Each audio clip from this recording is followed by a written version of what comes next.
Develop these 5 abilities as part of your personal development quest. I call them the 5 abilities.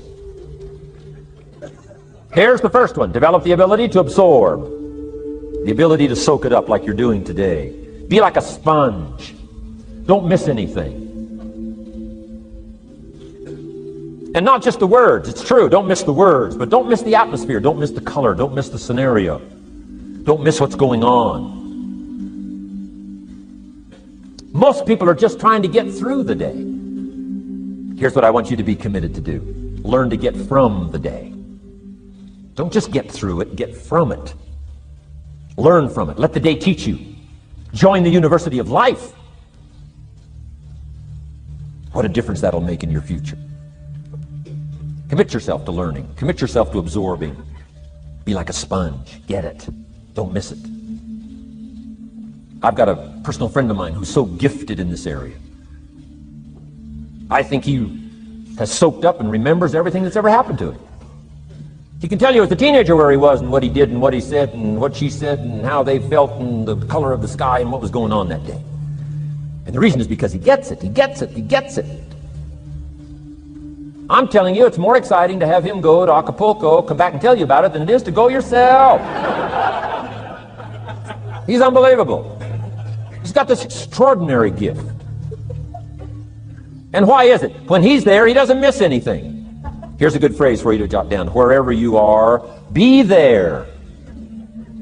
Be there to absorb it up. Be there to soak it up.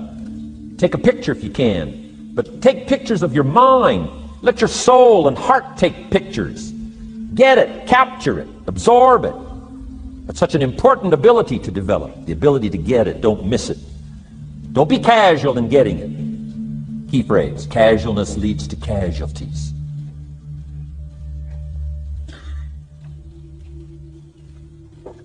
Second, learn to respond.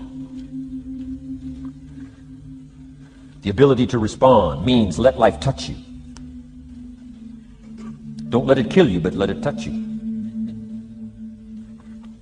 Let sad things make you sad. Let happy things make you happy. I'm telling you, give in to the emotion. Let the emotion strike you, not just the words, not just the image.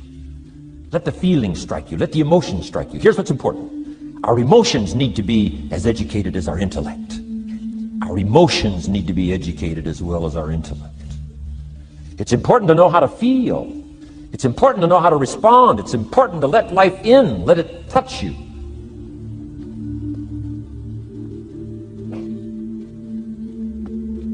I'm the greatest guy in the world to take to the movies. I get into a good movie. I want a good movie. Make me laugh, make me cry, scare me to death, teach me something, take me high, take me low. Just don't leave me as I was when I came in. Touch me, do something to me. Wow. I picked up the newspaper in Australia. The advertisement says, see Dr. Zhivago on the big screen. I said, my gosh, I gotta go see it on the big screen. I'd seen it, 2 or 3 times before, but the big screen, I love the old theaters, right? The balconies and the chandeliers and the draperies and all the stuff, the big screen. So I go one more time, see Dr. Zhivago, and sure enough, I'm swept away one more time. Story of the Russian Revolution, Dr. Zhivago, and that whole scenario. I had always missed the importance of the ending of that movie until this time. The other times I missed it. I'm telling you, this time, I got it. Comrade General said, Tanya, how did you come to be lost? After he'd found her, right? Said, how did you come to be lost? And she said, well, I was just lost. He said, no, how did you come to be lost? She said, well, we were, the city was on fire when we were running to escape, and I was lost. He said, no, how did you come to be lost? And that's what she didn't want to say. He finally pressed her again, how did you come to be lost? And he said, well, she said, well, while we were running through the city and it was on fire, my father let go of my hand, and I was lost. That's what she didn't want to say. Comrade General said, Tanya, that's what I've been trying to tell you. Komorowski was not your real father. He was not. I'm telling you, I've been looking all over for you, and I think I found you. This man, my relative, Dr. Zhivago, the poet, I'm telling you, he was your father. And Comrade General said, Tanya, I promise you this, if this man, your real father, had been there, I promise you, he would never have let go of your hand. And I got it. This time I got it. The other times I'm eating popcorn waiting for the movie to finish. I mean, this time I got it. I got it. I'm asking you to get it. Absorb and respond. Maybe you heard the story about the evangelist here in Texas way back in the horse and buggy days. Used to put up his tent in these various Texas towns and hold tent revivals. And he put up his tent. One of these towns expected a big crowd to come and hear him preach. And he got there first night of the tent revival, and he walked inside the tent. It was empty. And he thought, something must be wrong. He waited till 8 o'clock. Nobody showed up. He waited till 8:15. Not a soul. Finally, 8:30. One lone cowboy wandered up on his horse, tied his horse up outside, came in, sat down on the front bench, big empty tent. So the preacher thought, well, at least I better go down and talk to the cowboy. So he goes down and talks to the cowboy, and he says, Cowboy, I don't know what to tell you. He said, I'm the preacher. And this tent was supposed to be full of people. And he said, something's gone wrong. I really don't know what to do. I'm embarrassed. And he said, I don't know what to do. And the cowboy said, well, I'm not a preacher. I'm just a cowboy, so I can't tell you what to do. But he said, I know this, if I went out to feed my cattle and only one showed up, I'd at least feed it. So the preacher said, hey, the cowboy is right. If you've got a message to share, if there's one person or 1,000, don't let your ego get in the way. You should do the best you can. So he got kind of inspired by this conversation with the cowboy, jumped up on the platform, started preaching as if the tent was full of people. And he was so inspired, he just kept going, went for an hour and 15 minutes, hour and a half. Finally, wound down and quit. Come down off the platform, talked to the cowboy again, said, well, cowboy, what did you think of my sermon? The cowboy said, well, I'm not a preacher, so I can't really tell. I'm just a cowboy. But he said, I know this, if I went out to feed my cattle and only one showed up, I'd feed it, but I wouldn't dump the whole load on it.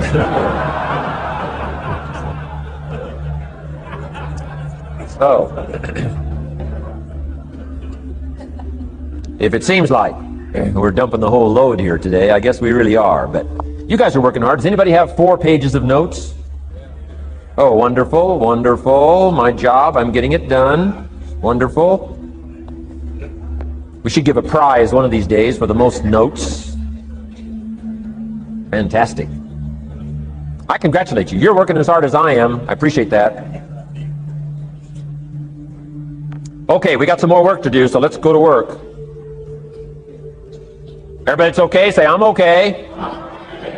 All right. I'd love to take you with me as my traveling audience. Wow. We've covered the first 2 abilities in the personal development quest. One is the ability to absorb, don't miss anything, pay attention. Good watchword for the 90s, pay attention. Things are moving so fast these days, you got to pay attention, pick it up, soak up the colors, soak up the sounds, soak up what's going on. Second, respond, let life touch you. Let the emotions affect you as well as the sights. Now here's the third ability. Develop the ability to reflect. Reflect means go back over. Study it again. Go back over these notes that you're taking today. Go back through the cassettes one more time. Read the text one more time. But there's more to it than that. Go back over your day.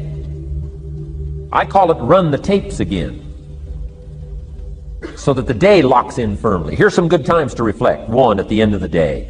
Take a few minutes at the end of the day. Go back over the day. Who'd you see and what'd they say and what happened? How'd you feel? What went on? So that you capture that day. A day is a piece of the mosaic of your life.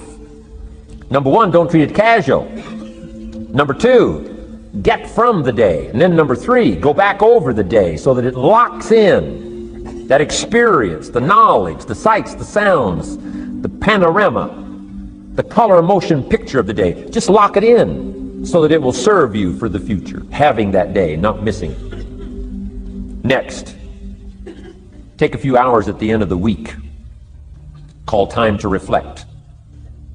Go back over your day timer, go back over your calendar, go back over your appointment book. Where did you go and who did you see and how did it feel and what went on? Capture that week. A week is a pretty good chunk of time. Next, take half a day at the end of the month, called time to reflect. And do the same thing again. Go back over what you read, go back over what you heard, go back over what you saw. Go back over the feelings to capture it so that it serves you. Next, take a weekend at the end of the year to establish this year now firmly in your consciousness, firmly in your experience bank, so that you've got it, so that it never disappears. Good ability to acquire, the ability to reflect. Go back over. Remember, remember, remember. It's so valuable to be able to remember the thought, remember the idea, remember the experience, remember the occasion, remember the day, remember the weather, remember the emotion, remember the complexity, remember the highs, remember the lows. So valuable at the end of the day. Lock that day in. Lock the month in, lock the week in, lock the year in. Old Testament says a unique scenario unfolded according to the law, and that was they worked 9 years, and the 10th year was a sabbatical. The 10th year, work 9, take the 10th year, and not just to relax, not just to replenish, not maybe just to get physically in shape. Change of pace, we call it in the modern society, but not just for that. I'm sure that in ancient days that sabbatical was to go over the last 9 years, what went right and what went wrong, and what worked well and what didn't work well. And how did you grow, and how did you learn, and how did you change, and what have you got now after 9 years that you didn't have at the beginning of the 9 years? See, that's so valuable. A sabbatical, some time, some time. There's also something to be said for solitude when you reflect. Sometimes you can reflect with somebody. Husband and wife reflect on the past year, right? Parents reflect with their children on the past year. How did we do it, and how didn't we do it, and how could we improve? Colleagues can reflect with each other. But now here's one of the most important. You got to learn to reflect with yourself. There's something to be said for solitude. There's something to be said for taking those occasions to shut out the world and shut out everything else for a while, I've got a motorhome. That's how I do it. With my motorcycle on the back. And I head for the mountains and ride the Jeep trails, where there's very few human beings on the Jeep trails, or out in the desert somewhere. It's called my time to get away. When you live a very public life, you treasure solitude. A chance to reflect, go back over my life, go back over my skills, go back over my experiences. Alone.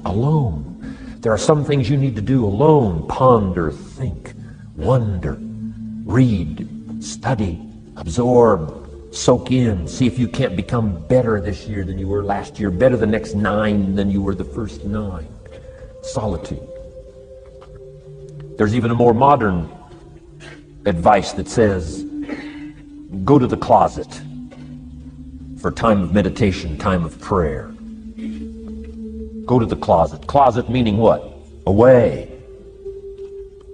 And there's even a graphic description of the away. It said, enter into your closet and what? Got some students here, I'm sure. What? Close the door. For what? Just to shut out everything. Life is experience, and touching and seeing and looking and doing and acting and disciplines and all the stuff. But sometimes, this is where this reflecting is so important, to shut the door. Just shut the door and wonder. Prayer, contemplation, thinking, and let things move in to your consciousness and awareness that no other way can it be done right? Flying down the freeway. I'm telling you, it's difficult to get through. So many things to do, it's difficult to get through. But times of solitude, times to reflect. So this is so valuable. Learn to reflect. Now here's why it's important to reflect. To make the past more valuable to serve you for the future. Here's what's really powerful. Learning to gather up the past and invest it in the future. Gather up today and invest it in tomorrow. Gather up this week and invest it in the next week. Gather up this year and invest it in the next year. See, that's so powerful, rather than just hanging on one more year, hanging in there, seeing what's going to happen.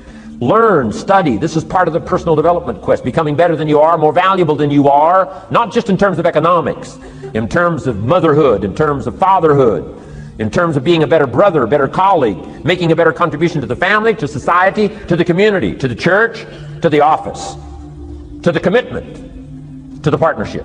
Doesn't matter what it is that has value.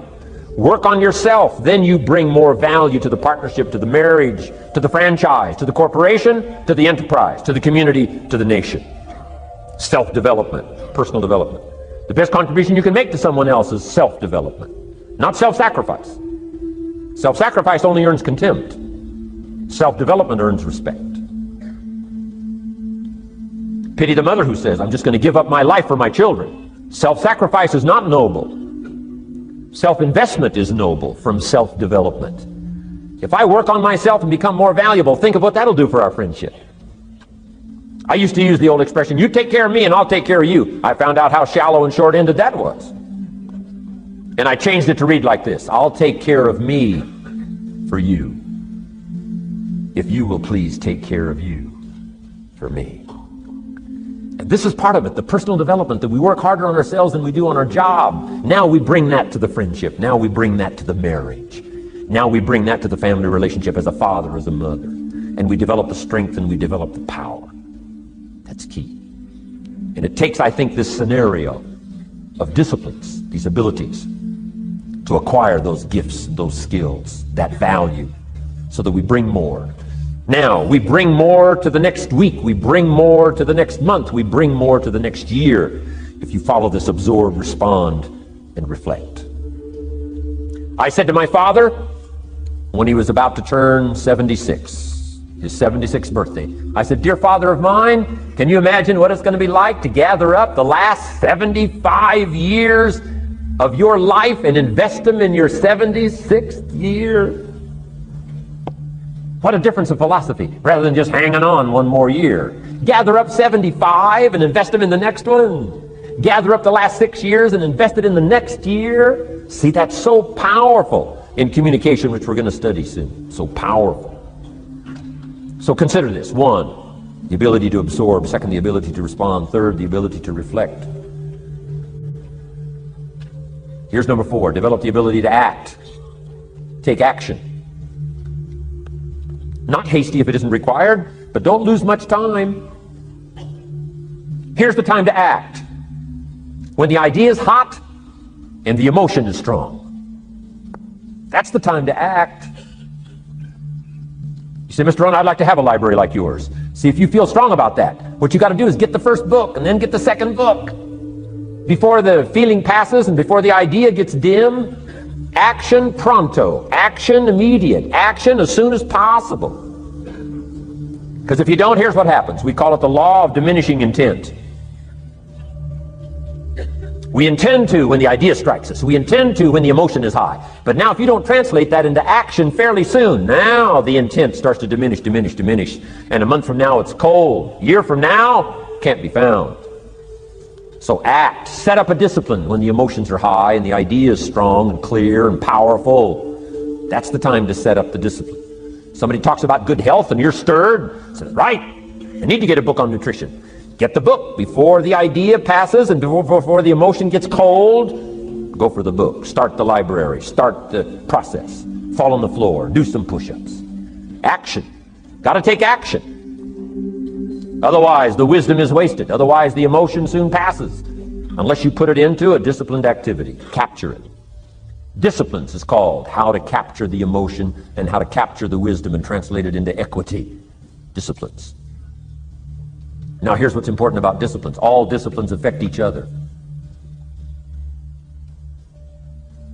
In fact, here's a good philosophical phrase. Everything affects everything else. Nothing stands alone. Don't be naive in saying, well, this doesn't matter. I'm telling you, everything matters.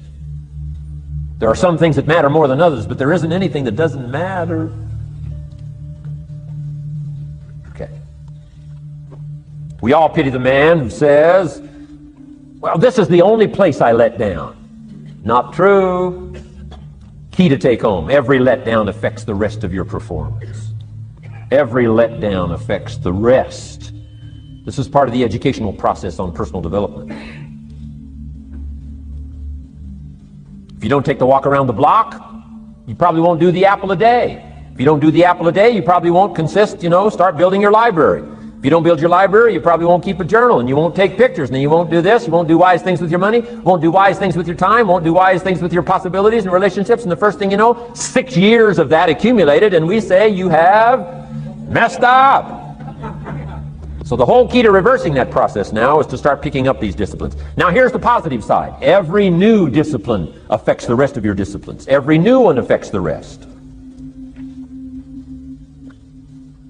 That's why action is so important. The least action, the smallest action. Take it.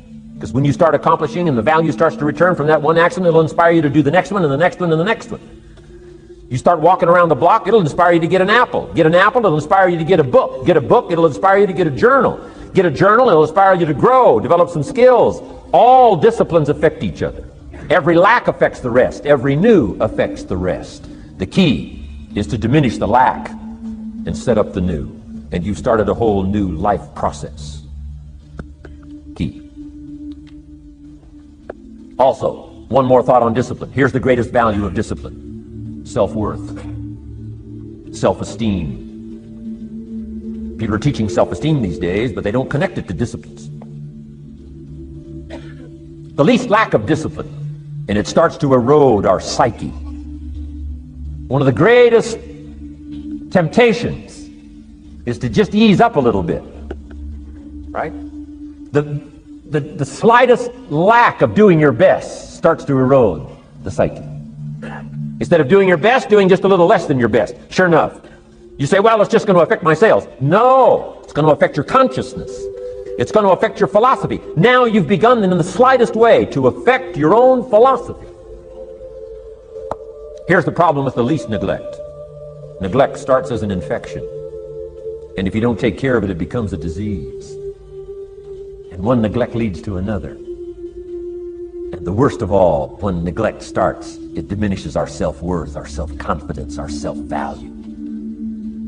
You say, well, how can I get back my self-respect? I'm telling you, you don't have to go to 29 classes. All you have to do is start the smallest discipline that now corresponds to your own philosophy, like I should, and I could, and I will. No longer will I let neglect stack up on me so that I will have the sorry scenario 6 years from now, giving some excuse instead of celebrating my progress. That's the key to discipline. Okay? Let's get kids involved in the least of disciplines. One more, and then one more, and then another one, and then another one, and then some more. And the first thing you know, you're starting to weave the tapestry of a disciplined life into which you can pour more wisdom and more attitude and more strong feeling, more faith and more courage. Now you've got something, a vessel in which to put it, and now the equities start to flow. And the early return, I'm telling you, if you'll start this process, the early return will have you so excited, you'll commit yourself to this strategy for the rest of your life. You'll never go back to the old ways. Join a new crowd, join a new group. The disciplines to do it, take action. I recommended the last time I was here, the little book, Richest Man in Babylon, and I said I've lectured now to over 3 million people in the last 33 years, and I've recommended this little book to almost all of them, I think. Guess how many have actually gone and got this little book? Answer, very few. My best guess is 10%. Such an easy thing to do. In that last seminar, right, I suggested this little book, number one, is easy to find. Number two, it's easy to buy. The most you can pay for it, $6, $7, $8. You can borrow that from your kids. And number three, it's easy to read. It's in story form. That's why I use it for teenagers, teaching them how to be rich by 40, 35 if you're extra bright, much sooner if you find a unique opportunity. But if it's easy to find and easy to buy, and if it's easy to read, why wouldn't everybody go get it? We don't know. What do you know? You don't know. I don't know. Nobody knows. Here's how profound it is. Some do and some don't. Now here's the numbers. About 10% do. 90% don't or won't. We don't know the mystery of that. And I'm telling you, 10 years from now, those numbers will still be the same. 10% will, 90% won't. The numbers don't change. Only the faces change. You're looking at one of the faces. I used to belong to the 90% who couldn't be bothered even if it was easy. Guess how many people have a library card? Wisdom of the world available. Transform your life in any value amount you want. By the way, how much is a library card in Texas? Free. Here's what free is. Easy. I mean, it can't be any easier than free. Somebody says, well, would you bring it by? Well, no. At least you got to go get it. No.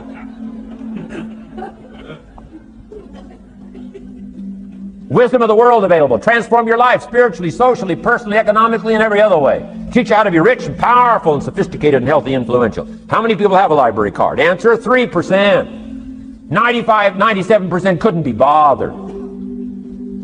Guy specializes in happy hour, but he doesn't have a card. And now readily and quickly blames the government and blames his company and blames policy and blames the pay scale. When if he only knew, if he joined the 3%, here's my advice to you today. Walk away from the 97%. Don't talk like they talk. Don't act like they act. Don't go where they go. Don't specialize in what they specialize in. Throw away the blame lists they cling to. Start you a new life. You say, well, is it as simple as getting a library card and join the 3%? And the answer is, of course. Of course. That's how easy this stuff is. This is so easy. It's so simple. It's not complex.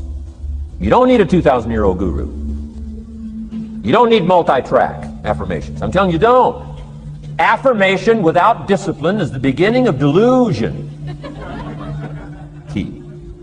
Don't let somebody sweep you into some contrary way to nature itself says, unless you labor. The miracle of the seed and the soil and the seasons and God and all the other stuff that's available, sunshine and rain, that's not available to you by affirmation. It is only available to you by labor. So labor well. Okay. Learn well. Discipline yourself well. And you can have all the treasures you want. This stuff's easy and simple. It's not ocean waves and seagulls. You don't have to move to Sedona where all the force fields come together in Arizona.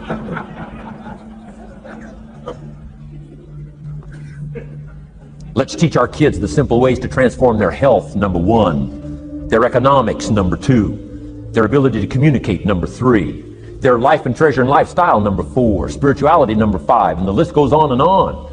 Let's not leave out any of the least of disciplines that encourage us to do the next one, to do the next one, to do the next one. First thing you know, this whole scenario for you is spinning up instead of out of control on the negative side. This is all you got to do. It's as simple as this. It's as simple as a start, committing yourself to life change. And once you start down this road, I promise you, you'll join the 10% and the 3%. We're going to talk financial independence in just a little while. Guess how many people can retire from the income of their own personal resources when it comes time to retire? Answer, 5%. In the most independent country in the world, 95% are dependent, 5% are independent. Take charge of your own retirement. I'm telling you, if you take charge of your own retirement through personal development and all these skills we've taught today, plus what's coming up, financial independence, I'm telling you, take charge of your own retirement, you can multiply it at least by 5, maybe by 10, maybe by 20, maybe by 100. Let the government take care of it, some company take care of it, you got to divide by 5. Take charge of your own life, take charge of your own day, take charge of your own conversation, take charge of your own family, take charge of your own possibilities. And learn these skills, develop this kind of strategy, and I'm telling you, life will open up for you. Join the 3%, join the 10%, join the 5%, walk away from the 95%. In our Leadership Weekend we teach, find out what poor people read and don't read it.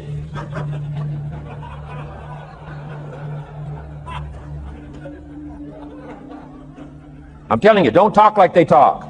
Lend a helping hand, but don't fall into their poor philosophical scenario.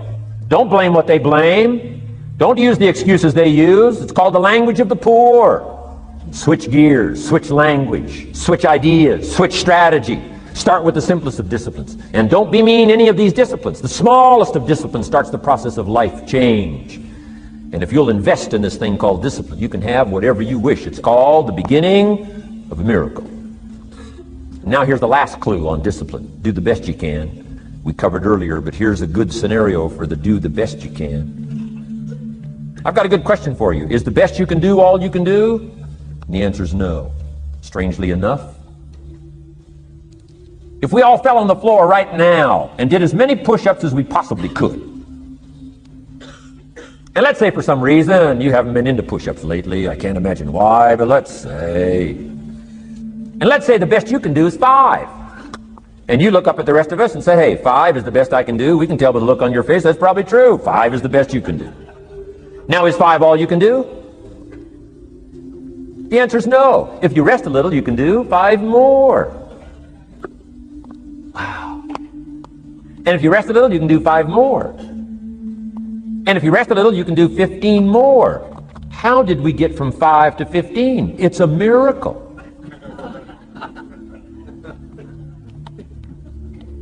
And if you rest a little, you can do 15, rest a little, you can do 15, rest a little, you can do 20.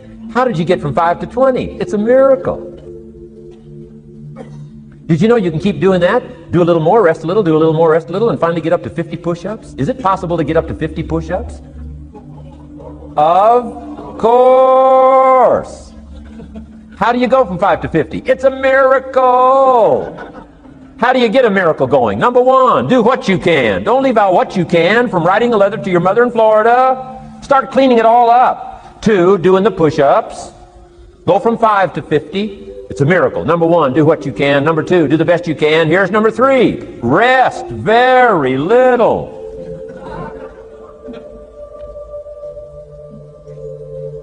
Don't rest too long. Why? The weeds take the garden.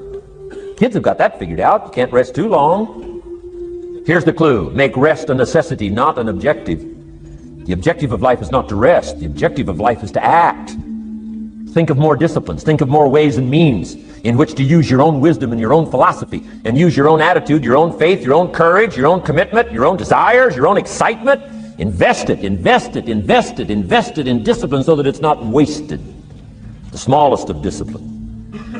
Thereby transform your life. Join the 5%, join the 10%, join the 3%. Guess when I went and got this little book, Richest Man in Babylon? The same day I heard about it. I went and got it. Somebody says, well, Mr. Rohn, does that make you different than most other people? And the answer is yes. Somebody says, well, why is that? We don't know. We don't know. What do you know? You don't know. I don't know. None of us knows. Some do and some don't. The numbers don't change. Only the faces change. From those who get in on a seminar like this, listen to a dynamic sermon, read a book, listen to some cassettes, take seriously the next conversation of a friend who wants to level with you, and do something about it. You can walk away from the 97%, not live there anymore. Because if you don't, the next 6 years of your life will be like the last 6. Mr. Shove said to me, Mr. Rohn, 6 years now you've been working. I'm telling you, the next 6 years of your life is going to be like the last 6, unless you take advantage and start making these personal changes. I made the changes, totally revolutionized my life. So take a look at the next 5 years of your life. It's going to be like the last 5, unless you change. And if you will change, everything will change. Join the 5%. 10 years from now, the numbers are going to be the same. But I'm telling you, some faces in this audience can change and start showing up in the 3% crowd, in the 5% crowd, in the 10% crowd, and thereby dynamically affect your life and your future.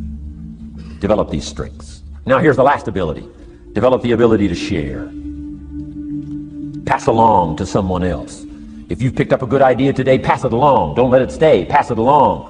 A book, if you take one of these little books I've suggested home and it affects you, pass along. Say, hey, I found a book, really helped me. I found a book, got me thinking. I found a book, changed my health. I found a book, got me inspired. Pass it along, pass it along, pass it along.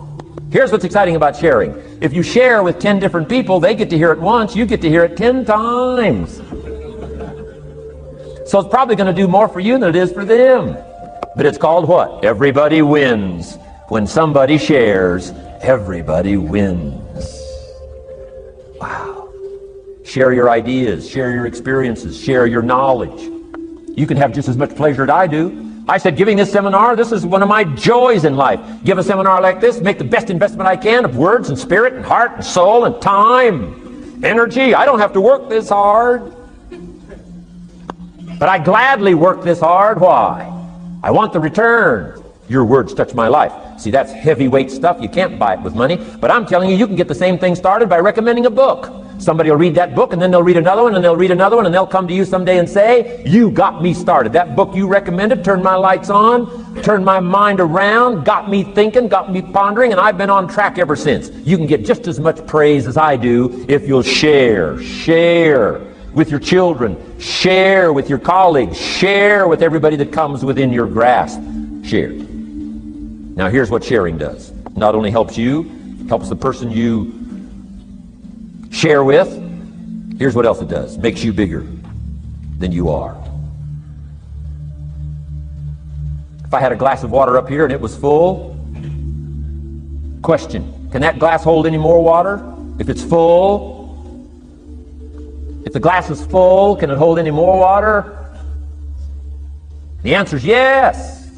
But for it to hold more, you got to pour out what's already in. That's what I'm asking you to do. If you're full of ideas, if you're full of good things, I'm asking you to pour it out, pour it out, pour it out. Why? I'm telling you, more will be poured in, poured in, poured in. Next, when you do pour out, you become bigger. It's not like a glass that stays the same. Human beings have the ability to grow in consciousness and awareness and capacity. It's unlimited capacity. I found out kids don't lack capacity. In Europe, the kids speak what? 2, 3, 4, 5, 6 languages. When I grew up, my father spoke German, never taught me. My mother spoke French, never taught me. They were trying to get away from all the old world languages back then. Had no concept how valuable languages were going to be in the future. Just didn't know. So they abandoned the German, abandoned the French. I could have learned all 3 languages instead of just English. My girls went to school in Beverly Hills. They've turned that around. In first grade now, in Beverly Hills school system, they offer 3 languages besides English. French and German, Spanish. Why? Because kids can learn 2 languages just as easy as 1. Question, how many languages can a child learn? Here's how many. As many as you'll take the time to teach them. They do not lack capacity. They only lack teachers. Wow. And I'm telling you the same thing is with you. You don't lack capacity. But here's how you expand your capacity. That is to share what you've got. Now you get bigger. Share some more, now you get bigger. I'm here for a very self-interest reason. If I share with you, my consciousness grows. If I share with you, I get to hear this again. Somebody asked me not long ago, said, Mr. Rohn, how are you doing with all this stuff? You get on everybody's case pretty hard. How are you doing with all this stuff you teach? I said, well, best I can share with you is this. Listen to me very carefully, but don't watch me too close. This stuff's easier to lecture on than it is to do. I understand that. I'm working on it just like you. But hey, pour out what you've got so that your capacity grows. Now, why should you want your capacity to grow? Very self-interest reason. Here it is. To hold more of the next experience.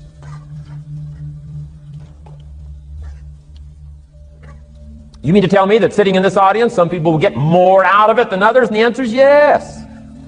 If you haven't been into expanding your own capacity lately, you might not get much from this seminar. But if you've been into expanding your capacity, you've been sharing, and you've been doing all this stuff, I'm telling you, no telling what all this could mean to you today, this chance to grow, change, develop, absorb, take in.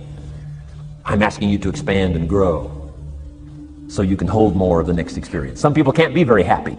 You could pour happiness out on the whole world. Some people can't be very happy. Why? They're not big enough. If you're small, you don't get much. Small in comprehension, small in the ability to think and wonder, small in appreciation, no matter how much is poured out. Prosperity can be poured out on the whole country. Some people don't get much. Why? They're too small in their thinking, too small in their ability to share, have not expanded to their full capacity. Don't be like that. Now, some people aren't going to get much because they've got their cup turned upside down. You couldn't put anything in. Learn to share. It's a glorious, glorious experience. Okay, enough on personal development. Let's cover now setting goals. Let me show you something that turned me every way but loose. I've never been the same since I found out about it. Learning how to set goals.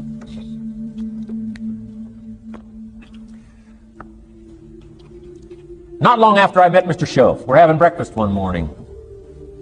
Mr. Shove said, Mr. Rohn, now that we've gotten acquainted, we know each other fairly well, he said, maybe one of the best ways I can help you, he said, let me see your current list of goals. Let's go over them and talk about them.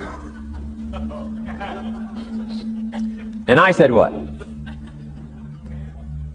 I don't have a list. He said, well, Mr. Rohn, if you don't have a list of your goals, he said, I can guess your bank balance within a few $100s. Which he did. And that got my attention. I said, you mean my bank balance would change if I had a list of goals? He said, drastically. So that day I became a student of setting goals. And I've used it to dynamically affect my life. I've taught it to some of my business colleagues. We use it to do business around the world. Setting goals. It can turn out to be a drama for your life. Here's what goals are. Your vision of the future. Your vision of the future. Now there's two ways to face the future. One, with apprehension. Number two, with anticipation. Guess how most people face the future? With apprehension. Why? Major reason why. They don't have it well designed. They've left the design of their future to somebody else. And if you don't make plans of your own, guess what? You'll probably fall into someone else's plans. Guess what someone else may have planned for you? Not much. You got to make a list of this not much stuff. I'm telling you, people all their lives count on this not much list. If all of your negative relatives all turn positive, what will that do for your future? Not much. If prices come down a little, what will that do for your future? Not much. If the economy gets a little better, what will that do for your future? Not much. If circumstances get a little better, what will that do? Not much. If the weather gets a little better over the next few years, that'll do. Not much. I mean, you can go right down this whole scenario list. Most people all their lives, with their fingers crossed, count on this not much list. That's why 10 years from now, they'll be driving what they don't want to drive, living where they don't want to live, wearing what they don't want to wear, doing what they don't want to do, having what they don't want to have, maybe become what they didn't want to become. And it all starts by counting on something that's not going to count much. You say, well, then how can my life dramatically change? You got to count on yourself. And here's one of the things you got to count on. Your ability to design the future. It's called the promise. And the promise of the future, if you'll design it well, can have an awesome effect on your life. But if you face the future with apprehension, you'll take hesitant steps all day, uncertain steps all day. And if you take uncertain steps all day for 6 years, you can imagine how empty your life can be. We've got to help our kids with the promise of the future. Now here's what's connected to the promise, the price. The price to pay. But I'm telling you, the price is easy if the promise is clear. One of the better notes to make for today. The price is easy if the promise is clear and powerful. But the price seems almost too much to pay. Too much to get over. Too much to accomplish if the promise isn't clear, if the promise isn't powerful. I'm telling you, kids will pay the disciplines if they can see the promise. One of our biggest challenges as parents in the 90s is to help our kids see the promise of the future. That's why I'm teaching financial independence, how to become wealthy and powerful and sophisticated and healthy and unique. All of the stuff kids would hope to go for. It's all possible. This is America. That's the promise of the future. The price, a few simple disciplines practiced every day. And I'm telling you, the kids will pay the price of the simple disciplines if they can see the promise of the future. But if they can't see, they don't want to pay. And the same is true of all of us. We will pay the most extraordinary disciplines if we can see the promise of the future, called setting goals. So I'm asking you to get a handle on the future. I'm asking you not to leave it to anyone else. Don't leave it to the company. Company's got their own goals. I'm asking you to set your own goals, your personal goals. Income goals and financial goals and health goals and spiritual goals. And where do you want to go and what do you want to do and what do you want to see and what do you want to be? That's it. Promise of the future. Design your own future. It's within your hands and your capacity to do so. Here's how simple now goal setting is. It's not mysterious. You don't have to anchor, you don't have to focus, you don't have to visualize, none of that stuff. Here's how simple goal setting is. Changed my life. Decide what you want and write it down. I mean, that's how profound this stuff is. Decide what you want and write it down. Make a list. Where do you want to go? What do you want to do? What do you want to see? What do you want to be? What do you want to have? What do you want to share? What projects would you like to support? What would you like to be known for? What skills would you like to learn? Some extraordinary things you'd like to do, ordinary things you'd like to do, right? Silly little things you'd like to do, very important things you'd like to do. Decide on all that stuff and write it down, write it down, write it down. That's how simple this stuff is. And it's your own private list. If it's really private, you know, on your list, put some stuff in code where nobody can understand it if this list fell into unfriendly hands. And simple things, whatever. Foolish things, doesn't matter. It's your list. I had a little revenge on my first list. Budget finance, who used to harass me. I got 2 or 3 payments behind. This one guy called incessantly. Said, we're going to come get your car, drag it rear end up down the street in front of your neighbors. Put me down something fierce. When I met Shof, got my life straightened out, one of the first things on one of my lists was budget finance. And when I finally got the money, I needed a little drama in my life. Finally got the money to pay him off. I put it in small bills in a big briefcase. Walked into the budget finance office on Wilshire Boulevard in Los Angeles. The guy who harassed me so often, his desk was about 3 back. I opened the door, walked in, right up to his desk, stood right in front of him, never said a word. He said, well, what are you doing here? Didn't say a word. I opened up this briefcase, dumped this pile of money all over his desk. I said, count it. It's all there. I'll never be back. Turned around, walked out, slammed the door. Now that might not be noble, but you got to try it at least one time. Pay off with a little drama.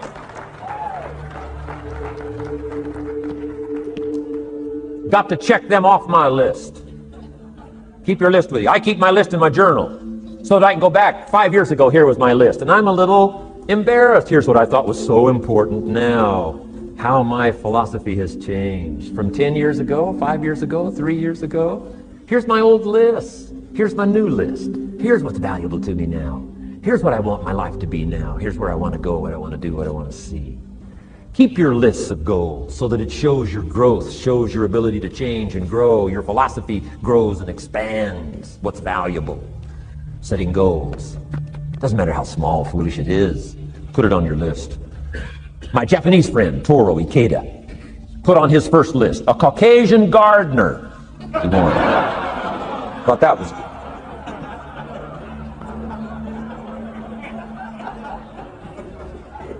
I like that. Have you got this profound thing now on setting goals? Here's how profound it is. Decide what you want, write it down. Get together with your wife, decide. Get together with your kids, decide. Get together with your business colleagues, decide. Write it down, make a list. Okay, that's how easy it is. Economics. We're going to cover, especially for the kids today, how to become financially independent. We're going to let the adults listen. I've been teaching kids for the last 18, 19 years how to be rich by 40, 35 if you're extra bright. Most kids think they're extra bright. They go for 35. Or much sooner if you find a unique opportunity. We're going to get into that. Be a student of economics. Next, culture, sophistication.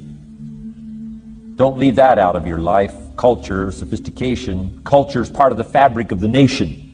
Culture is what makes us different than dogs and animals. Culture is what makes us different from the barbarians. Culture, sophistication. Be a student of the dance and the art and the music and all the rest of those extraordinary human values that are possible for us all to participate in as well as to enjoy. Be a student of culture. And the last one is spirituality. Study it from the Bible and all the related books about spirituality. If you're a believer, study and practice. Let your library show you're a serious student. Next, keep a journal. Shelf said, Mr. Rohn, not only be a student, but the good ideas that you develop from the books. Keep a separate journal. Write all this stuff down. Here's what he said. Don't trust your memory.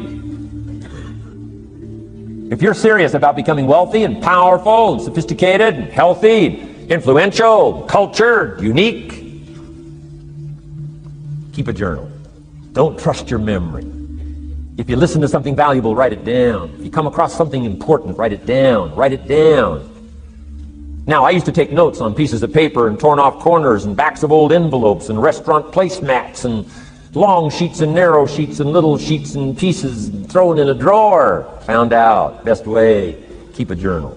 I've been keeping these journals now since age 25. It makes up a valuable part of my own learning, and it's a valuable part of my library. My own journals now form a good portion of my own library. The stuff. I'm trying to get kids to do like I do, be a buyer of empty books. Kids find it interesting I'd buy an empty book. Especially at my status in life. What did I pay for this one? $26. Kids say, $26 for an empty book? Why would you do that? Well, the reason I paid $26 is to press me, to see if I can't find something worth $26 to put in here. And I'm telling you, all my journals are private. But if you got a hold of one of my journals, you wouldn't have to look very far until you would say, this is worth more than $26. I must admit, if you got a glimpse of Mr. Rohn's journals, you'd have to say he is a serious student. Not just committed to his craft, but committed to life, committed to skills, committed to learning, to see what I can do with seed and soil and sunshine and rain and miracle and possibilities and turn it into equities of life and treasure, family relationships, enterprise, sales, management, gifts galore, everything you want, all available, especially in America. I'm asking you, keep a journal. I call it one of the three treasures to leave behind. Let me give you that. One of the three treasures to leave behind. Number one is your pictures. Take a lot of pictures. Did you ever look back, right? 2 or 3 generations, just a handful of photographs way back there. Wouldn't it be something if there was album after album, thousands of pictures to help tell the story? A picture's worth 1,000 words. Don't be lazy in capturing the event. How long does it take to capture the event? A fraction of a second. How long does it take to miss the event? A fraction of a second. Errors in judgment or disciplines. Take lots of pictures. Help tell the story. Click, click, got it. Click, click, got it. Keep. I go to Taiwan to lecture. Taipei, Taiwan. Grand Hotel. Neat place to do a weekend seminar. I got 1,000 students. Guess how many cameras? 1,000 cameras. They all bring their cameras. They wouldn't miss the event, take pictures. Takes me more time to take pictures than it does to do the lectures. Here's my new American friend. Here's my new American friend. Click, click, save it. Got it. 1,000 words, each one. What a scenario. Don't miss the pictures. When you're gone, one of the things to leave behind, the treasure in picture as well as in words. Next, your library. The library that you gathered, that taught you, that instructed you, that helped you to defend your ideals, that helped you to develop a philosophy, that helped you to become wealthy and powerful and healthy and sophisticated and unique. The library that helped you conquer some disease, the library that helped you to conquer poverty, the library that caused you to walk away from the ghetto, the library, the books that instructed you, fed your mind and fed your soul. Leave your library behind. One of the greatest gifts you can leave behind is your library. Stepping stones out of the darkness into the light. Your library. So leave your books behind. Your books will be more valuable than your couch. Your books, books, books. And third is your journals. The ideas that you picked up. The notes you took at seminars like this. Wherever you found an occasion to gather something valuable and put it in here so you could go back over it and go back over it. Repetition is the mother of skill. Read it one more time. Learn it one more time. See if you can digest it one more time. Let it coach you one more time. Let it teach you one more time. Let it inspire you one more time. Words are inspirational. The lyrics of a song. And not just read it once. That's why we put our stuff on cassettes so you can go through it again and again and again. If you hear a beautiful song that does something to you, you don't say, well, that's enough. Don't need to hear that again. No. Wouldn't you want to hear it again, hear it again, hear it again? Let it instruct you. Let it feed you. Let it teach you. Take you on wings of emotional journeys. Wouldn't you want to do that again? The answer is yes. That's what's so important. And here's what's important. One of the things to leave behind, that's your journals. All the stuff you took the meticulous time to gather. One of the greatest proofs that you're a serious student. Taking pictures, that's pretty easy. Buying a book at a bookstore, that's pretty easy. Here's one that's a little more challenging. Be student enough of your own life and your own future and your own destiny. Be student enough to take the time to keep the notes and keep the journal. You'll be so glad you did. What a treasure to leave behind when you go. Your journals. Wow. I wouldn't be without mine now. I'm in Carmel, California, one of my favorite places. It's where I wrote my first book called Seasons of Life. I went to this little church one Sunday morning. First time I'd been there. Little small church, I don't know, 150 people. Classic sermon that morning. Classic sermon. One of the best I've ever heard in all of my life. I happened to be there. And I had my journal. While this sermon is going on, I can't believe it was so precise, it was so unique, it was so powerful. And I've got my journal, and I'm taking notes. Taking notes of this classic sermon. Guess how many other people were taking notes? Approximately, guess. How many do you suppose? It looked like, best as I could tell, I'm the only one taking notes of this classic sermon. Now, since I'm a stranger there, and it's the first time I've been there, and I'm taking these notes, people started looking, who is he and what's he doing? I started feeling just a little bit uncomfortable. I'm still writing. Now I'm feeling kind of like a spy, right? I could hear some of them say, he's going to get out of here with some of this stuff. And I did. I'm the guy that walked away with the stuff.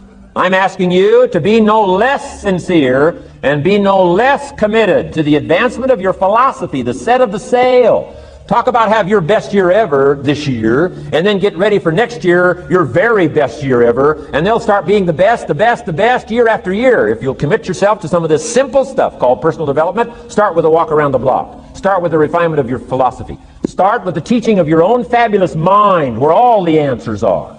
I can only give you a few answers from my own experience. The rest of all the magical answers are within the confines of your own mind. But it takes the books, it takes the cassettes, it takes the videos, personal conversation, sermons, lyrics from songs, dialogue from the movie. Let your heart be stirred by words. Find ways to capture. Part of your personal development quest. Now here's the last subject on personal development just before we take our break. Isn't this good stuff? I'm telling you, this stuff changed my life. Turned me every way but loose. I've never been the same since the teacher gave me some of this simple instruction. How to go from where you are to where you want to go. How to go from what you are to what you want to become. How to go from pennies to treasure.